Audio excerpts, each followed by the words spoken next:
Балдарга карата зордук зомбулукту, укук бузууларды болтурбоо максатында иш-чаралар байма-бай өткөндүгүнө карабастан кылмыштар дагы деле катталып жатат.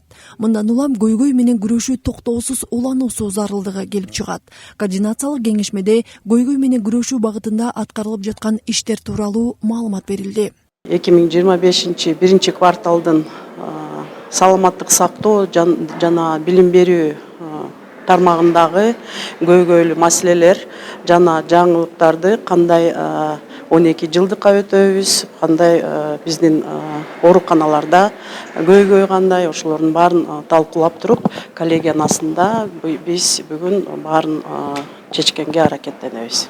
Координациялык кеңешмеде саламаттыкты сактоо тармагындагы бир катар маселелер көтөрүлдү.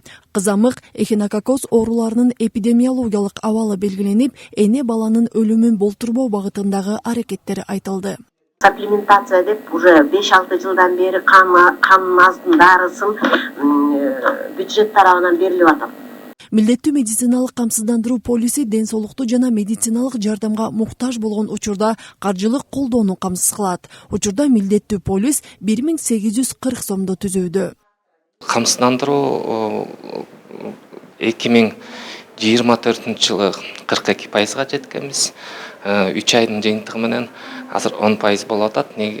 Бул биякта айтып кетиш керек да, ким камсыздандырылган жандар. Бул деген иштеген адамдар, фермерлер камсыздандырылган болуп эсептелет.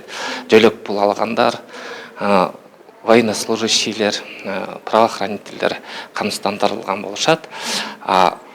Камсыздандырылбаган адамдар бул деген жанагы эч бир отчисление кылбаган немелер ММК полисин алыш керек.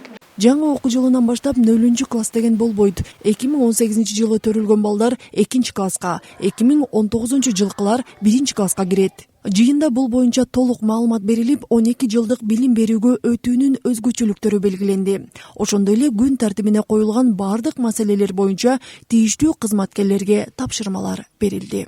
Айзат Анарбекова, Нурдин Урманбетов, Асылбек Кайсенов, Ысыкөл жаңылыктары, Каракол шаары.